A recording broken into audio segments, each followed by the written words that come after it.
Hello दोस्तों, स्वागत है आपका हमारे यूट्यूब चैनल याहू बाबा पे। ये हमारा जे क्वेरी कोर्स से रिलेटेड 20th ट्यूटोरियल है और इस कोर्स में आप जे क्वेरी के रिप्लेस विद और रिप्लेस ऑल नाम के दो मेथड सीखने वाले हैं। यहाँ पर मान लीजिए हमारे पास एक डिव है, उसके अंदर 3 पैराग्राफ आ रहे हैं। आप देख रहे हैं ये अलग अलग पैराग्राफ आ रहे हैं, रेड कलर में, एक पर्पल में और एक डार्क ब्लू कलर में। जो इसमें से बीच वाला पैराग्राफ है पर्पल कलर में, इस पैराग्राफ को आप रिप्लेस करना चाहते हैं किसी और टैग से। मान लीजिए जैसे मैंने स्पैन टैग से इसे रिप्लेस करना है, तो उसके लिए हमारे पास यहाँ पे जे क्वेरी के अंदर एक स्पेशल एक मेथड आता है जिसको हम कहते हैं replace with. Replace with method को यूज करके आप किसी भी टैग को दूसरे टैग से रिप्लेस कर सकते हैं या सिंपल टेक्स्ट नोट से भी रिप्लेस कर सकते हैं। इसके साथ जो हमारा एक दूसरा मेथड है जिसका नाम है रिप्लेस विद, यहाँ पर देखिए यहाँ पर भी हमारे पास 3 पैराग्राफ हैं और इसमें से हम तीनों पैराग्राफ को रिप्लेस करना चाहते हैं दूसरे टैग से, मतलब कि एक स्पैन टैग से, कुछ इस तरीके से। तो इसके लिए हमारे पास एक स्पेशल एक मेथड आता है जे क्वेरी के अंदर जिसको हम कहते हैं रिप्लेस ऑल।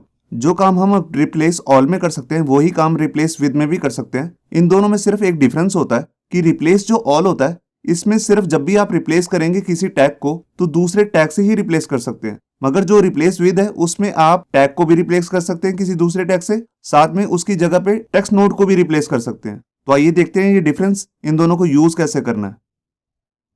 यहाँ पर देखिए, यहाँ पर हमने अपना बेसिक सा एक HTML का डॉक्यूमेंट बना लिया है और इस डॉक्यूमेंट के अंदर ऊपर एक हेडिंग आ रही है और नीचे एक डिव है, उसके अंदर एक सब हेडिंग है जो हमने S2 टैग में डाली है। और यहाँ पर 3 पैराग्राफ आ रहे हैं, पहला पैराग्राफ, दूसरा और ये तीसरा पैराग्राफ। और नीचे एक बटन डाला है रिप्लेस करने के लिए, जिसको यूज करके हम इस वीडियो को प्रैक्टिकल करने वाले हैं। तो यहाँ पर देखिए हमारी HTML की फाइल है। यहाँ पर देखिए ऊपर एक डिव है, इस पर हमने ID लगाया हुआ बॉक्स और इसके अंदर यहाँ पर एक हेडिंग 2 आ रही है और 3 पैराग्राफ्स आ रहे हैं। अब इसके नीचे एक बटन है जिस पर हमने ID लगा हुआ है, रिप्लेस बटन। तो सबसे पहले हम इसी को टारगेट करके क्लिक इवेंट लगाएंगे। यहाँ पर हमने जे क्वेरी की एक फाइल लगा ली है, एक्सटर्नल jQuery.js, और इसी के नीचे हम अपना प्रैक्टिकल करने वाले हैं। यहाँ पर आकर सबसे पहले अपना जे क्वेरी का मैं अपना बेसिक कोड ले लेता हूँ, document.ready, और इसके अंदर आके मैं एक फंक्शन ले लेता हूँ। सबसे पहले मैं इस बटन का क्लिक इवेंट लगाऊंगा, तो इसका मैं ID जो है कॉपी कर लेता हूँ और यहाँ पर सिलेक्टर ले लेता हूँ इस ID का। मैंने हैश ले लिया क्योंकि एक ID है, और जब मैं इस पर क्लिक करूँ तो देखिए यहाँ पर मैं एक फंक्शन कॉल कर लूँगा और ये फंक्शन मेरा रेडी हो गया। अब मैं चाहता हूँ कि इस बॉक्स के अंदर जो पहला पैराग्राफ है मैं उसको टारगेट करना चाहता हूँ और उसी को मैं रिप्लेस करूँगा किसी दूसरी हेडिंग से या किसी और टैग से। तो देखिए उसके लिए मैं क्या करूँगा, यहाँ पे मैं यहाँ पर पहले सिलेक्टर ले लेता हूँ ID बॉक्स, क्योंकि हमारा जो डिव है ऊपर आप देखिए उस पर ID लगा हुआ बॉक्स, और उसके अंदर जो पहला पैराग्राफ है उसको मैं कैसे टारगेट करूँगा, मैं यहाँ पर सिलेक्टर बनाऊंगा कि P, यहाँ पे कॉलन लगा के मैं यहाँ पे एडवांस लेटर्स लूंगा, फर्स्ट चाइल्ड।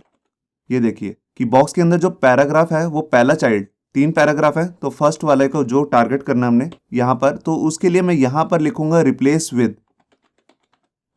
रिप्लेस विद के अंदर आकर मेरे को यहाँ पे बताना है कि मेरे को इस पैराग्राफ को किस से रिप्लेस करना है, तो वो मैं कोट्स में लूंगा और यहाँ पे देखिए मैं उसकी जगह हेडिंग 3 डालना चाहता हूँ या कोई और टैग डालना चाहता हूँ। तो अभी मैं यहाँ पे S3 ले लेता हूँ और इसके अंदर जस्ट लिख देता हूँ याहू बाबा। तो देखिए मैं आपको दोबारा से समझाता हूँ, जैसे ही मैं रिप्लेस बटन पे क्लिक करूँ तो बॉक्स के अंदर जो पहला पैराग्राफ है फर्स्ट चाइल्ड, मैं यहाँ फर्स्ट चाइल्ड ना लेके फर्स्ट ही ले लेता हूँ और इसके बाद मैंने यहाँ पर लगा दिया रिप्लेस विद, और उसके अंदर किससे रिप्लेस करना है उस टैग का नाम यहाँ पे आ जाएगा। मैं सेव किया फाइल को और यहाँ पे आके देखिए मैंने क्लिक किया तो देखिए ऊपर हेडिंग आ गई S3, आप देख रहे हैं यहाँ पे। और अगर मैं इसको दूसरे पैराग्राफ से रिप्लेस करना चाहता हूँ तो उसके लिए देखिए यहाँ पर जस्ट मेरे को सिलेक्टर ही चेंज करना है। मैं यहाँ पर कॉलन के बाद लगाऊंगा NH चाइल्ड। अगर आपको इस NH चाइल्ड के बारे में नहीं पता क्योंकि ये CSS का एडवांस सेलेक्टर है, तो मैं ऊपर आई बटन पे इसका लिंक दे दूंगा, हमारी 3 वीडियोस हैं इस पर एडवांस सेलेक्टर्स की, आप जाके वो देख सकते हैं। और यहाँ पे जैसे मैंने ले लिया 3 क्यों, क्योंकि देखिए मैं फाइल को दोबारा सेव करके दिखाता हूँ आपको। फर्स्ट पे हमारा जो उसका चाइल्ड है वो है हेडिंग, मतलब कि S2। 1 पे हमारा जो चाइल्ड है ये पहला पैराग्राफ और ये दूसरा और ये तीसरा। मैं यहाँ पर सेकंड लिख देता हूँ, सेकंड नहीं थर्ड ही लिखूंगा, फर्स्ट सेकंड थर्ड, यही बनेगा हमारा पैराग्राफ। इसी को मेरे को रिप्लेस करके हेडिंग डालनी है और मैंने यहाँ के क्लिक किया, ये देखिए इसने हमारा जो दूसरा पैराग्राफ था उसको रिप्लेस करके यहाँ पे हेडिंग 3 डाल दी। अब मैं आपको यहाँ पे एक चीज दिखाता हूँ, अगर मेरे को यहाँ पे हेडिंग नहीं डालनी, सिंपल टेक्स्ट ही डालना है, तो वो भी मैं कर सकता हूँ रिप्लेस विद की हेल्प से। ये देखिए मैंने यहाँ पर क्लिक किया रिप्लेस पे और यहाँ पर टेक्स्ट आ गया, अब कोई हेडिंग नहीं आई। मैं आपको ये इंस्पेक्ट भी करके दिखाता हूँ। मैंने राइट क्लिक करके इंस्पेक्ट कर लिया और ये देखिए ये हमारा ID है बॉक्स, इसमें एक पैराग्राफ आ रहा है, उसके बाद यहाँ पे देखिए इन्वर्टेड कोट्स के अंदर आ गया याहू बाबा, क्योंकि इसका कोई पेरेंट टैग नहीं है इमीडिएट मतलब कि पैराग्राफ या स्पैन टाइप, तो उसके लिए यहाँ पर ये इन्वर्टेड कोट्स ले रहा है। और उसके बाद ये हमारा जो तीसरा पैराग्राफ है, ये देखिए लास्ट में जो आ रहा था, ये उसको दिखा रहा है। तो आपने देखा कि कैसे हम रिप्लेस विद की हेल्प से कोई टैग को दूसरे टैग से भी रिप्लेस कर सकते हैं या उसको सिंपल टेक्स्ट से भी रिप्लेस कर सकते हैं। अब मैं आपको दूसरा एग्जांपल दिखाता हूं जिसका नाम है रिप्लेस ऑल। तो इसको मैं कमेंट कर देता हूं। उसको लिखने का तरीका थोड़ा सा अलग ऐसे, उसमें पहले कंटेंट आता है और बाद में सिलेक्टर आता है। तो उसके लिए देखिए मैं यहाँ पर जैसे ले लेता हूँ डॉलर, और यहाँ पे सबसे पहले मेरे को क्या रिप्लेस करना है वो चीज़ मेरे को यहाँ पे देनी है। तो देखिए जैसे मैंने यहाँ पर ले लिया S3 टैग और इसके अंदर यहाँ पे लिख दिया याहू बाबा। मैं एंड में गया और देखिए मैं यहाँ पर रिप्लेस कर देता हूँ रिप्लेस ऑल। रिप्लेस ऑल के अंदर जाके मैंने यहाँ पर देखिए सिलेक्ट किया कि हैश बॉक्स के अंदर जितने भी पैराग्राफ आते हैं उन सबको रिप्लेस कर दे। किससे? S3 से। मैंने यहाँ पर फाइल को सेव किया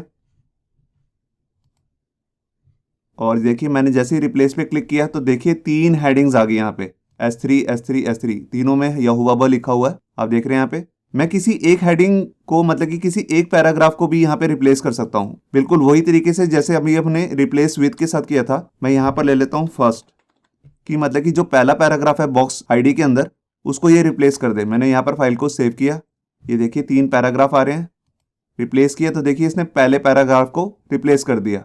तो ये बिल्कुल रिप्लेस विद की तरह ही काम कर रहा है रिप्लेस ऑल भी, बस को लिखने का थोड़ा सा डिफरेंस है। और जो मेन डिफरेंस है कि ये सिर्फ टैग को ही रिप्लेस करता है। अगर मैं यहां पर जाकर इस टैग को रिमूव कर दूं और सिंपल जो मैं चाहता हूं कि इस टैग को जो यहां पर पहला पैराग्राफ आ रहा था उसको रिप्लेस करके ये टेक्स्ट ही आ जाए, तो ऐसा नहीं होगा, क्योंकि अगर आपको ऐसा करना है तो उसके लिए आपको दूसरा मेथड यूज करना पड़ेगा रिप्लेस विद। मैंने फाइल को सेव किया और यहाँ के मैंने जैसे क्लिक किया तो देखिए वो पैराग्राफ भी गायब हो गया और ना ही ये टेक्स्ट आया याहू बाबा। आप देख रहे हैं यहाँ सिर्फ 2 ही पैराग्राफ रह गए। तो रिप्लेस ऑल को यूज करके जब भी आप किसी टैग को, जैसे मैं पहले पैराग्राफ को रिप्लेस कर रहा हूं, तो आप किसी दूसरे टैग से ही रिप्लेस करेंगे। देखिए जैसे मैं यहाँ पर स्पैन टैग ले लेता हूं, मैंने फाइल को सेव किया और जब मैंने इधर आके क्लिक किया तो देखिए याहू बाबा यहाँ पे आ रहा है। मैंने इसको इंस्पेक्ट किया और ये देखिए यहाँ पर हेडिंग 2 के बाद जो पहला पैराग्राफ था उसकी जगह पे यहाँ पे आ गया स्पैन। आप देख रहे हैं, फिर उसके बाद दूसरा पैराग्राफ है और ये तीसरा पैराग्राफ। तो आपने देखा कि कैसे हमने पहले पैराग्राफ को हटा के मतलब कि रिप्लेस करके यहाँ पे स्पैन टैग डाल दिया। होप सो आपको ये हमारा वीडियो ट्यूटोरियल अच्छा लगा होगा। अगर अच्छा लगा है तो वीडियो को प्लीज़ लाइक करना मत भूलिए। अगर आप ऐसे ही रेगुलर अपडेट चाहते हैं तो हमारे चैनल याहू बाबा को सब्सक्राइब करना मत भूलिए। Thank you.